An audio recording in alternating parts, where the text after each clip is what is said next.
Hello, I'm Dr. Scott Wadier. And I'm Tommy Welling, and you're listening to the Fasting for Life podcast. This podcast is about using fasting as a tool to regain your health, achieve ultimate wellness, and live the life you truly deserve. Each episode is a short conversation on a single topic with immediate actionable steps. We cover everything from fat loss and health and wellness to the science of lifestyle design.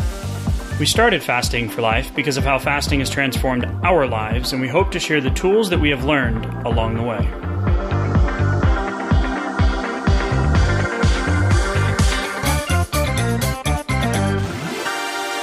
Hey everyone, welcome to the Fasting for Life podcast. My name is Dr. Scott Wadier, and I'm here as always with my good friend and colleague, Tommy Welling. Good afternoon to you, sir. Hey, Scott, how are you?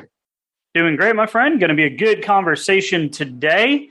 And I think we're going to have some good aha moments that are going to come out of today's conversation and some of the nuances, and hopefully give you guys some real life actionable things as we always embark to do on when we have these conversations on the podcast.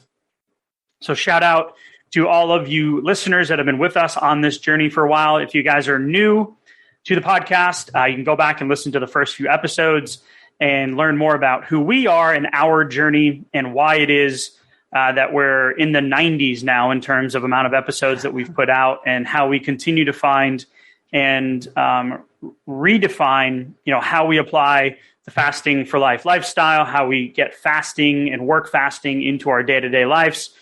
And this is really all based around losing the weight, regaining your health, and living that life to your fullest optimum potential, and what that looks like for you as the individual listener. So today's topic is going to hopefully simplify a lot of complex different conversations and potential health-related issues. And we're going to talk about blood pressure and kidneys and heart, cardiovascular risk disease, and all of the different layers in between. And we're also going to talk about why you pee so much when you start fasting and what's actually happening.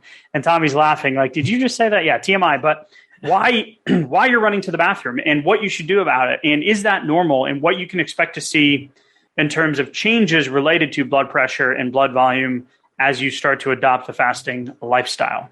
Yeah. And I think it was interesting how this conversation kind of came about, because going through the challenges and Q&As and things like that. And one of the most common questions that we get is like, I just started fasting. Is this normal? I'm feeling like a little bit of blood pressure changes. I'm like you said, I'm having to run to the bathroom a lot. Is that normal? Is that part of the process? And just kind of there's some issues that can come up, like right at the beginning when you start fasting, and as you kind of make the adjustment as your insulin rebalances, and just a lot of processes that go along. Yeah, it's really going to start from, okay, what do we see? What do we hear? What are the questions we get? And one of the biggest, benefits to fasting is the fact that it helps get to the underlying cause of things like weight loss resistance, insulin resistance, and things in that light. So never mind does the scale come down, but you also see these health benefits as well. And if you've been on the calorie counting, macro tracking, work out more, eat less, kind of low and slow plan, then you've probably ran into some of these sticking points along the way. You've come to fasting for weight loss in most cases, just like you and I had, Tommy. Mm-hmm. But what are the things that you're going to encounter? And then what are the things that we can expect to see in terms of changes in some of these health metrics? And that's why I kind of, jokingly said, well, you're going to run to the bathroom a lot. So what is happening there in the fact that when you start fasting, you're going to experience this thing called diuresis, which is your body is excreting water through the kidneys. And it's all hormone controlled, just like fat storage or fat burning from, where insulin is that on-off switch. But why is that happening? And then what are those small changes you can expect to see? And then more importantly, how that affects those cardiovascular related issues, kidney related issues, blood pressure related issues, et cetera. Yeah, it's crazy because it all starts with what you just said, that diuresis. And that goes along with those first few pounds that you can lose if you've started any, weight loss plan that's been effective, like right at the beginning, especially if you came off of just really kind of unintentional eating, right? Like poor food choices or, overindulgence and things like that, processed carbohydrates. And if you lost those first few pounds, you may have noticed, depending on how quickly it happened, that you were peeing a lot. And that goes along with the diuresis. And that diuresis is actually caused by insulin levels coming down. So if you've been going throughout your day-to-day life and insulin levels have been high, you've been holding on to more salt and more water. And then when you go into any weight loss plan that's actually effective, but if you start fasting especially, you can see these effects very quickly. Insulin can come down very quickly. You have a quick diuretic effect, and that can be multiple pounds that drop. That can be the water weight. And that's actually some of the glycogen stores that you have leaving the body or being burned, and then the water and salt leaving the body through the kidney, being excreted through the kidney. So one of the things here is that it's okay. So it's like, what do we hear? What are the questions we get? And the bathroom question's one, the water question's one. Why am I so thirsty?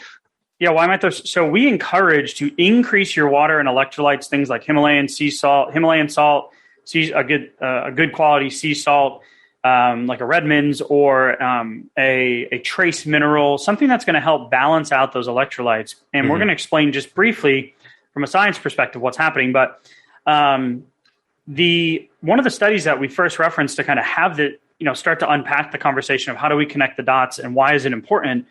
This was back in the 1950s, 1953, and the title was Antidiuresis Associated with the Administration of Insulin. So in the study, they started administering insulin to patients, and what they found was that the body would retain, so it would be the opposite of diuresis, diuretic, which is the flushing, right? The opposite happened. When insulin levels raised, what was the mechanism? Well, there's a hormone that controls the reabsorption of sodium, which then comes with the water portion, right? That pulls the water back into the body. Yeah. And that's aldosterone. So that is a hormone that is created by your adrenal glands, which we'll get back to here in a minute.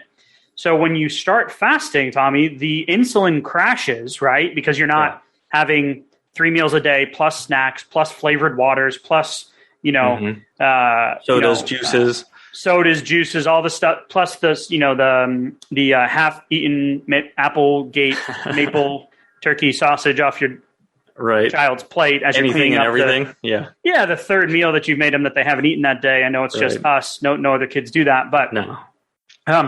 So it's you don't have that high level of insulin. So insulin actually will drop, which then drops aldosterone. And aldosterone again is a messenger that is created by your adrenal. So we're going to touch on the adrenal and the stress component of this too in just a minute. Yeah, because it's all interrelated, and that's why we started off by saying, we're going to hopefully land the plane and simplify a few, overarching kind of themes. And there's a lot of arrows pointing in a lot of different directions when you look at any, schematics on this stuff, like in a physiology textbook. And we're trying to make it, a little bit more actionable here. And the reason why is because when you first start off with fasting, you can experience some of those things where you're losing a lot of water all of a sudden, and now I'm more thirsty and I've dropped a few pounds and I think it might be water weight. So why is it? So when we start looking at the next level of this and we start talking about the hormonal component, it's interesting too, because you just mentioned aldosterone, and the fat cells that we're already holding on to are also playing a role on the aldosterone system. And our fat cells are actually sending out more messenger signals to further increase the aldosterone. So further increasing the sodium and water retention, leading to more of that swelling. I'm holding on to water. My blood pressure is raised because of it. And so the fat cells that we're already holding on to are making that problem worse, right? Yeah. So how can we get the weight off, quickly and effectively and safely as well, not to have the rebound or the regain as a lot of us have dealt with over the years, or people that are coming to fasting, intermittent fasting type of lifestyle. Sure. You mentioned something there about blood pressure that was really interesting to me, because what we're finding is that salt has been demonized, right? So when we talk about increasing your salt intake using Himalayan salt, trace minerals, or electrolytes, you're really wanting to balance that negative effect of aldosterone on the kidney, which is long-term can have high long-term chronic blood pressure. It can lead to oxidative stress, damage to the DNA. Mm-hmm. It can affect, congestive heart failure. You can have flutters and fibrillations and fibrosis of the heart and the different ventricles. You can have cardiovascular disease or cerebrovascular diseases or strokes. You can have plaquing in the arteries. So having that long-term high blood pressure is something that, the reduction of sodium has been one of the core competencies or core things that's recommended to counteract your rising blood pressure. And if you look at the different medications that are out there, and this is not medical advice, so don't go to your doctor and say, hey, listen to this podcast and they said to, stop taking my blood pressure medication because it's not fixing the problem. My encouragement is to, think through this and then have the conversation. Am I addressing the underlying issue? So there's two things here to help regulate aldosterone. If the goal is to decrease, the fat, which is sending the signals, putting more stress on the adrenals, which is causing the adrenals to stimulate more aldosterone, which is then telling the kidneys to retain water and increase the swelling and the blood volume that you have on your body, the water weight in general. And then it has all those effects on all of those different organ tissues, heart, brain, kidneys, blood vessels that we just talked about. Right. How do you counteract that? Well, it's contrary to the standard status quo, watch your sodium intake. And what I mean by that is too little sodium, not too much, is the stressor that causes the adrenals to produce more of the hormone that causes your body to retain water. Correct. Yeah. Which then allows more glycogen storage, which then allows all of that swelling and stuff we talked about. Yeah. So that's number one. And number two is the ways to decrease this would be to manage your insulin levels. And the studies show that insulin acts directly on the adrenal gland, bumping up the production of those adrenal steroids, which is the aldosterone. So you've got like a trifecta of issues here. And this is where fasting comes into play, truly. Yeah, because when insulin levels rise to the level of an overweight to an obese person, not necessarily somebody who's a diabetic person, when insulin levels rise to those levels, we have a 50% reduction in salt and water clearance through the kidney. That means that you're clearing out that stuff in it takes you twice as long to clear out the same amount of water and sodium. So that leads to overall water retention, much bigger swings in things that you could actually see on a day-to-day basis, like the swelling in different parts of the body and things like that.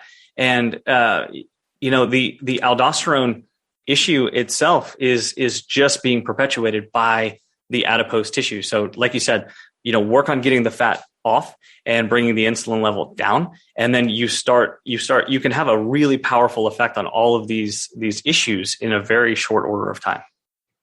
Yeah, there's a lot of arrows here, right? So you've got the fat cells that are producing, resistin and leptin resistance, which is telling your body that you're not full, and it's increasing your insulin resistance or decreasing the effectiveness of the insulin. So you need more, which can lead to prediabetes and diabetes, chronic inflammation based on a low-level activation of the immune system. Aldosterone also mimics some of those same things and leads to the retention of water. So we've been told for decades that watch your salt content. Now, I'm not talking about like the Morton's table salt.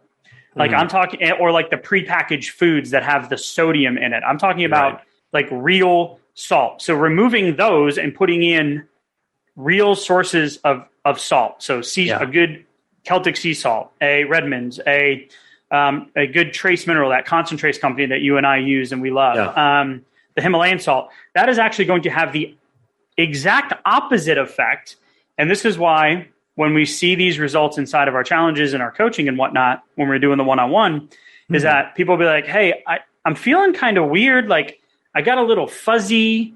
I'm kind of not lightheaded, but I'm just kind of like, I feel a little fatigued and like, okay, well, are just you taking blood pressure medication? Yeah, a little off, right? Yeah. Well, you're feeling these transitions. And I remember my dad who was here visiting and he was like 40 pounds down off of like 10 meds. And he had a couple left. He had a couple blood pressure. He had, I want to talk about diuretics in a second. He had a diuretic, he had an antihypertensive, and I remember him like just getting super tired. And I was like, I was out, came home. My mom's like, Dad's just not feeling good. I'm like, here is 3 teaspoons of Himalayan salt. Have him chug this. And within 20 minutes, he was back up. We tested his blood pressure, and it was back within normal range, but his pulse was still really low. So I started doing some research, and I looked up the last few remaining medications that he was on, and one of them actually caused your pulse and your heart rate to dip. So he called his doctor. Doctor took him off 2 medications just based off of his most recent changes in the quick weight loss. And he's never gone back on them because he maintains the fasting lifestyle. He's able to keep the blood volume balanced by using good sources of salt and sodium. And the fasting window is keeping the insulin down, which is keeping the stress off of the adrenals, which is producing the aldosterone, which is pretty much the crux of the problem compared to the medical system, which is here's a medication to lower it. And your body says, well, no, I want it to be high for a reason. So it keeps pushing against it. Right. It's crazy. And, even that one thing, the watch your salt intake, the problem there that you alluded to was that the aldosterone levels actually come up as our sodium intake goes down. But the reason it does that is because it's a protective mechanism within the body so that it can hold on to what little salt is coming into the system, because our body has to have salt in order to create the right osmotic balance between our cells. So we have to have that salt so we can hold on to the water that we need to stay hydrated. So when we lower our sodium intake, the body starts waving red flags all around.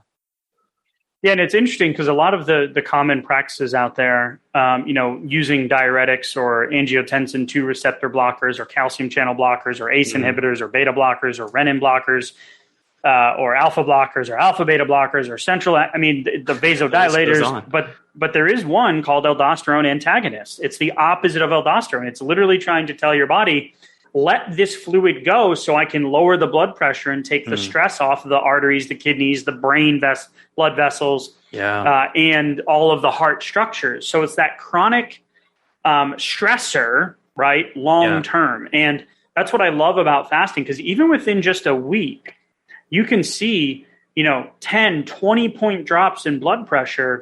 And it's not that your blood sugar is dropping. If let's say you're a pre-diabetic or you think you have some insulin resistance or your blood sugar numbers are elevated, or maybe you are diabetic and you're on insulin, in most situations, unless there's a rare tumor in the pancreas, an insulinoma, then the danger, air quotes danger, as this is an audio medium, of your blood sugar going too low is extremely rare. It's darn near impossible. So it's not that your blood sugar is dropping, it's that there are medications that are pushing it down, and your body is trying to respond. So it's like we're taking care of the end result, like we're putting just a piece of tape over the check engine light that comes on in your car. Like you're going to end up broken down on the side of the road eventually, right? Like, so what I love about fasting and then insulin coming down, aldosterone coming down, all of those other factors coming down, you losing the weight, getting the fat off of your body, your body actually has the ability to heal and get to the upstream cause of the issue and not just the effect. Yeah, the crazy part is we can go years and years and even decades with some extra body fat, right? And some higher than we should insulin. Winter levels. Is coming. Yeah, winter is coming, right? Like we're storing it away. But over time, even just a few extra pounds starts to take a toll on the smallest capillary beds, like the smallest blood vessels, the smallest arteries, the smallest nerves. And that's why, over time, like tingling in the fingers and all kinds of like little things start to happen. Right. But as we can kind of balance these systems out, like the human body wasn't really designed to have all this extra weight on it with all this extra blood volume and blood pressure going through it. And it circulates all day, every second of the day. And the effects are cumulative over time, especially over years and decades. This would be a weird analogy, but we here in Houston over the last couple of years, we've had some really cold weather. And I've learned through not knowing how to winterize a sprinkler system that there has been a couple of backflow issues over the years. So you do everything right and you're set. And then we get like 3 nights of below freezing temperature. And you guys that live in Canada or like the mountains are thinking like, oh, wow. Yeah. Boo-hoo. Yeah. Boo-hoo. It gets negative 58 in Minnesota. Right. Well, things aren't built here for that. Right. We're not prepared. Yeah. My point is everything backs up to the point where something pops. Right. Mm-hmm. So if you have this chronic low level inflammation, high blood pressure, yes, in the short term, it does make sense to try to decrease it. But is it truly getting to the underlying cause? No, it's not. So looking, just to kind of put a bow on it, there was one other article that you and I were kind of going back and forth about, and this was published much more recently in August of 2010. Mm-hmm. And it's salt, aldosterone, and insulin resistance impact on the cardiovascular system. So a lot of those connections, and this was in people that were obese, air quotes, healthy, obese young men and women. And then there were also the categories that looked at the groups of people that had cardiovascular disease, kidney disease, type 2 diabetes, high blood pressure, et cetera. And we know that through all of the connections, the simplest answer is right in front of us. And that is sticking with a consistent fasting schedule, and you don't need all of the other stuff. Yeah, it's amazing how far fasting will take you. Like a little bit of fasting goes a long way. And as far as just seeing the decrease in the insulin, and I mean, just jumping into your first 18-hour fast, if you've never done any sort of timed eating, is going to help bring down some insulin levels, right? And if you're already fasting, taking it a little bit longer means that you have that many more hours for the insulin to come down, for the blood sugar to come down, and you don't need to keep pumping out as much insulin to shuttle all the fuel into the cells, and which means the water levels have a chance to come down, water weight comes off, and things start to balance almost immediately. Like it's going to take some time, right? But the first couple of steps can happen very quickly. And if you're new, or if you're wondering what insulin resistance is, or if you have it, there are some blood tests that you can ask your doctor to order. They're not commonly ordered, the fasting insulin test. But the insulin resistance assessment that we have on the website under the resources tab, some of the things that you might be experiencing if you have insulin resistance would be, do you feel hungry immediately, after eating? Do you feel irritable or fatigued or hangry? Do you seem to retain water after eating salty foods? Now, we're not talking about the Himalayan salt and the trace minerals, but we're talking like the sodium-filled foods, I should say. Sure, yeah. Do you get tired after a meal? Do you have cravings? Tired in the afternoon? Do you gain weight easily, like if you overeat carbohydrates? These are all things that are indicating that the insulin is high, aldosterone is high, and you're on a path towards blood sugar problems, prediabetes, and then diabetes, and all of the other heart and systemic related problems. So if you have not taken the insulin resistance assessment, that's a mouthful, you can head to the website, www.thefastingforlife.com. And Tommy, as words of encouragement for someone that is new or someone that's struggling with the diuretic, blood pressure, can't seem to just get traction, is having trouble like wrapping their brain around it. Like, how do we take someone from there to the aha moment of, oh my gosh, this is working? Yeah, I'm thinking back 10, 12 years ago when my blood pressure started to creep up just a little bit, and I wasn't quite sure. And then I'd have the occasional. I was 30. Yeah, right. And I'm like, what am I doing wrong? I work out 6 days a week. Like, I've got 20-inch biceps. I can, bench press a Buick. I'm like, what am I doing? I could run 5 miles. I can run a 5K. I'm like, what am I doing wrong? Right. What am I doing wrong? And it just seems to be creeping up, but it's kind of unpredictable. Like, what about the swelling or the fluid retention every once in a while? Like, I can't quite seem to get a handle on it, but put that together with the volatility on the scale, and I would see the water weight come and go. And it turns out it was carbohydrate and insulin, dependent. Right. But I didn't realize it at the time. So words of encouragement would be, if you haven't fasted before, if you haven't really done like deliberate timed eating windows and fasting windows, then start there.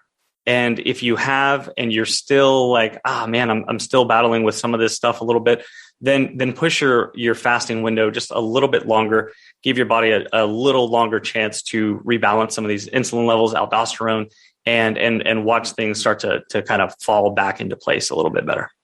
Yeah, and that's a good point. If you've been doing IF, as we kind of put a bow on today, intermittent fasting, like a 16 or an 18-hour window, or you've even been doing something up to like a 1 meal a day, right? And you still haven't seen that drop, then yeah, you're going to want to push from 18 to 22 or 24. Easy way to do that is have an early dinner one night and then a later dinner the next night will get you past that 22 to 24 hour mark. Yeah. If you want to go past that, you can do a lunch to the following day dinner, which is a 30-hour fast. You got a nice good sleep in there. You wake up the next morning, you're typically not hungry. You got some black coffee to get you through the early afternoon hours. You're going to do the salt or Himalayan salt a couple times throughout that process. And you should notice just this, pun intended, this weight, this fluffiness, this fuzziness just come off of you. So encouragement, if you haven't seen it yet, or you haven't broken through that yet, it is right there. It is right around the corner.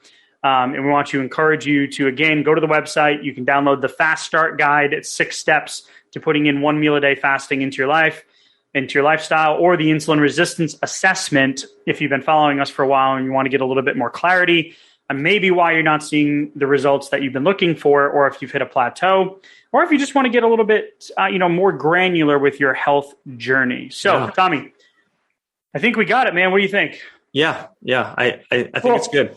I think it's good. All right. Thank you, Sarah, as always, for the conversation. I appreciate you guys listening. If you want to drop us a review, we prefer the 5-star kind, of course.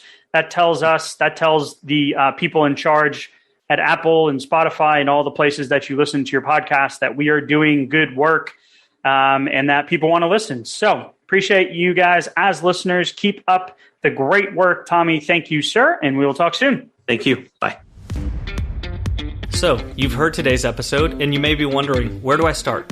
Head on over to thefastingforlife.com and sign up for our newsletter, where you'll receive fasting tips and strategies to maximize results and fit fasting into your day-to-day life.